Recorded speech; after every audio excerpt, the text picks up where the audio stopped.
So we are ready then. Okay.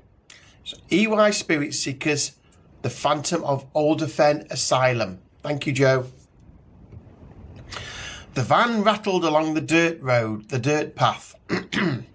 Headlights slicing through the dense mist, clinging to Alderfen Woods. The asylum loomed ahead, an oppressive silhouette against the inky black sky. Once a grand Victorian institution, it now stood crumbling, shrouded in layers of ivy and whispers of dread. Inside the van, the EY Spirit Seekers squad were in varying states of preparation. "How many EMF readers are you planning to strap to yourself, Mary?" Rowena drawled, filing her nails as Mary fussed over a case of equipment. "If one's good, 3 are better," Mary replied tartly, sliding her headset into place. "We need precision tonight." "More like paranoia," muttered Kat, leaning back in her seat, her scepticism as unshakable as the reinforced flashlight she carried. "Enough bickering," Alice said, her voice warm but firm. "Let's focus. Alderfen's not just another haunting. People have disappeared here." "Hi, Kath." A shiver ran through the van, though Jo was the only one who visibly reacted. She rubbed her temples. "The energy here is overwhelming," Jo whispered.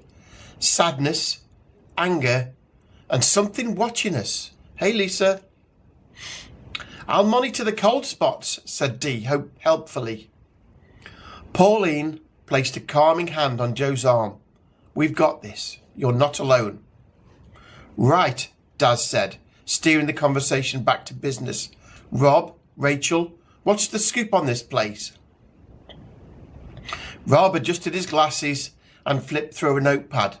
Alderfen was shut down in 1972 after allegations of abuse.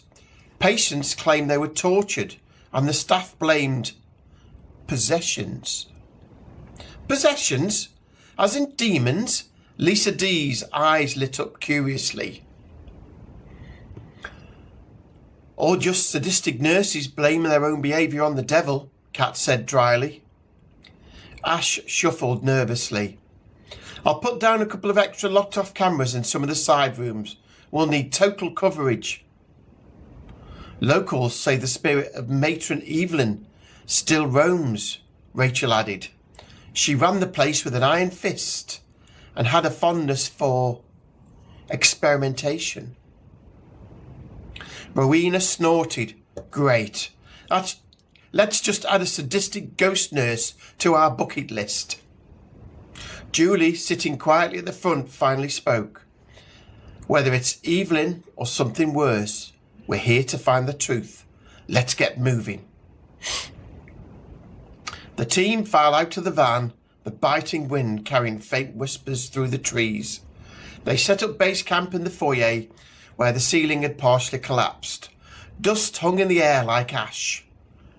"Mary, Mickey, equipment?" Julie asked. "Motion sensors in the east wing," Mickey replied. "Thermal cams in the north." "And don't forget the spirit box," Mary added. "It'll pick up anything trying to communicate." Lisa D knelt on the cracked marble floor, arranging crystals and murmuring a protective chant. Jo and Pauline flanked her. Both empaths were visibly uneasy. "It feels thick," Jo said, staring into the dark hallway ahead. "Like molasses," Pauline agreed. "We're not alone." Rowena smirked. "Let me guess, the ghosts are already plotting our deaths.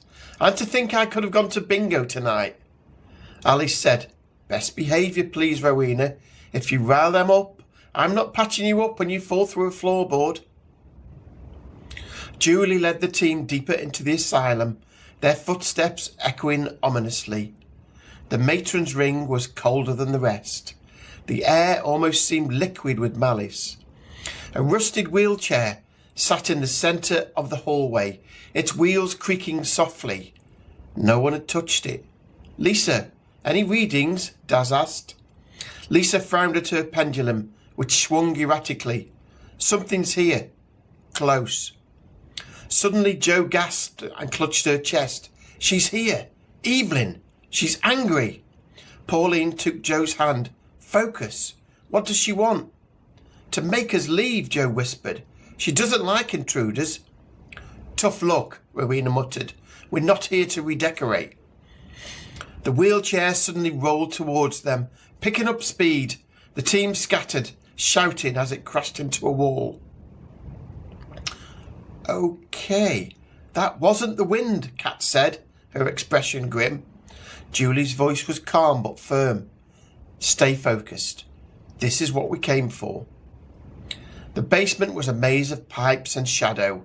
Rob and Rachel pored over blueprints, trying to map their location. If we're here, Rob said, pointing to a faded mark on the map, then the records room should be there. Perfect, Rachel said, unless we're already lost. We're not lost, Daz said.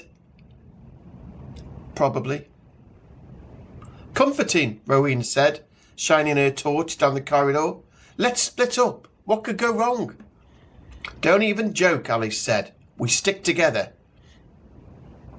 As they entered the records room, the temperature dropped further. Lisa's crystals began to hum softly.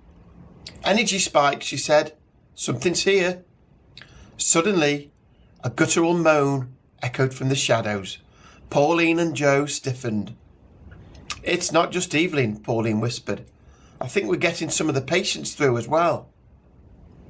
The spirit box crackled to life. Words emerged, disjointed but clear. Leave my asylum. Not happening, Julie said. What did you do here, Evelyne? The box crackled again, this time with other voices. It was pain, screams, and the word experiments come through in a terrified male voice. Mary and Mickey's senses went wild, alarm shrieking. A shadow coalesced in the corner, taking the form of a woman in a blood-stained nurse's uniform. You don't belong, the spirit hissed. Neither did your patients, Rowena shot back, angry, raising an eyebrow. The spirit shrieked and the room exploded in chaos. Papers and debris flying, torches flickering, shadows swarming. The team scrambled to regroup. You had to piss her off, said Dee. Don't you ever join the diplomatic corps, Rowena, said Ash dryly. We need to leave now, Alice yelled. Lisa threw a crystal at the spirit, the air crackling with the energy. Go, I'll hold it back. Not alone you won't, Pauline said, joining her. Together they chanted a protective spell as the others fled. Outside, the mist seemed to lift as the asylum fell silent. The group stared at the building, its malevolence palpable. That was something, Kat said, shaken. A good story for the pub.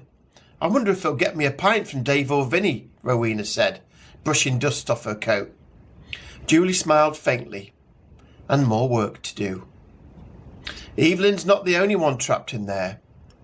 We'll return with sage, holy water, and witchy salt, but another day, when we're better prepared for it. Agreed, chorused Rob and Rachel in unison. Yep, said Daz. The team exchanged weary but determined glances. The EY Spirit Seekers team weren't finished with Alderfen Asylum just yet. So there we go. Part 1. Part 2 to follow, probably tomorrow.